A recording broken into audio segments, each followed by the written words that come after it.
हमारी आज की कहानी है व्यापार। आई एम सॉरी मैडम, इस ड्रेस में मीडियम साइज अवेलेबल नहीं है। आप कोई दूसरी ड्रेस ट्राई कर लीजिए। नहीं भैया, मुझे तो यही ड्रेस पसंद थी। आप एक बार और देख लो, शायद इसका साइज़ मिल जाए। सानिया ने सेल्समैन से रिक्वेस्ट की। एक्चुअली मैम, वह जो मैडम काउंटर पर बिल पे कर रही हैं, उन्होंने इस ड्रेस की सारी मीडियम और लार्ज साइज़ खरीदी। वह कह रही थी कि उन्हें दिवाली पर अपने स्टाफ को यह ड्रेसेस गिफ्ट करने हैं। आप चाहें तो एक बार उनसे बात कर सकती हैं। लगता है काफ़ी रईस औरत है, तभी तो उसने इतनी खरीदारी की है। सानिया ने मन में सोचा, एक बार बात करके देखती हूँ, शायद वह एक ड्रेस किसी और ड्रेस से एक्सचेंज कर ले। एक्सक्यूज़ मी, वह सेल्समैन बता रहा था कि आपने इस ड्रेस की सारी मीडियम। अरे सानिया, तुम? अलीशा, यह तुम हो? अरे यार, कॉलेज ख़त्म होने के बाद कहाँ गायब हो गई थी तुम? आज इतने सालों के बाद यहाँ इस तरह इस मॉल में हम मिलेंगे, मैंने तो सोचा भी नहीं था। अरे वह, मैं शादी के बाद फैमिली बिजनेस में इन्वॉल्व हो गई थी और तुम लोगों से कोई कांटेक्ट ही नहीं हो पाया। दोनों सहेलियाँ आपस में गले मिलने लगती हैं। चल कहीं बैठकर आराम से बातें करते हैं, अलीशा ने कहा। दोनों सहेलियाँ मॉल के फूड कोर्ट में जाती हैं और काफ़ी देर तक बातें करती रहती हैं। बातों ही बातों में सानिया को पता चलता है कि अलीशा के पति शहर के नामी बिजनेसमैन हैं और उसने इतनी सारी ड्रेसेज ऑफिस के स्टाफ को दिवाली में उपहार देने के लिए खरीदी थी।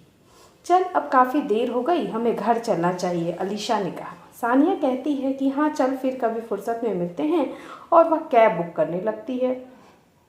क्या कर रही है तू? अलीशा ने कहा। चल, मैं तुझे ड्रॉप कर दूंगी। अरे यार, तू बेकार ही परेशान हो रही है, मैं चली जाऊंगी। इसमें परेशानी की क्या बात है? ये लोकेशन मेरे रास्ते में ही तो पड़ता है, तुझे ड्रॉप करके मैं आगे चली जाऊंगी। रास्ते भर सानिया अलीशा की शानदार गाड़ी, ड्राइवर और चमक दमक को देखकर हैरान थी।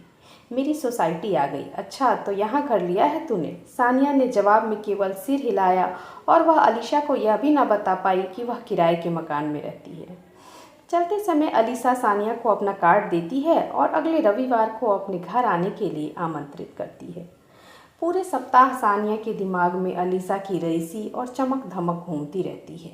सानिया का विवाह एक मध्यम वर्गीय परिवार में हुआ था।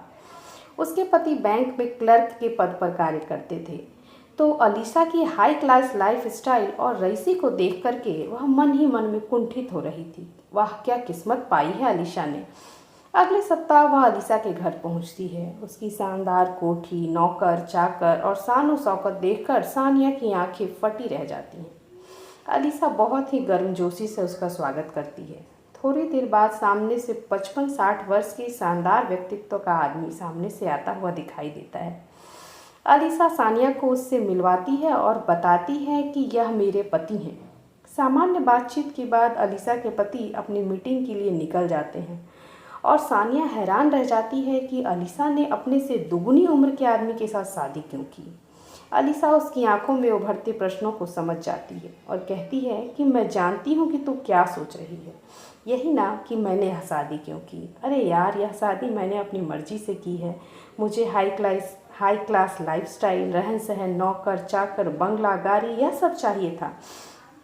मैं किसी मिडिल क्लास फैमिली में रहकर अपनी पूरी ज़िंदगी रसोई और राशन के हिसाब किताब में नहीं निकालना चाहती थी। तो ही बता, आज किस चीज़ की कमी है मुझे? सानिया अलीशा की बातों को सुनकर हैरान थी।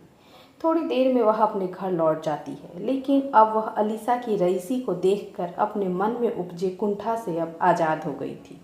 अब उसके मन में केवल एक ही प्रश्न था कि अलीशा ने विवाह किया है या व्यापार। Thanks for watching and please like, share and subscribe to our channel.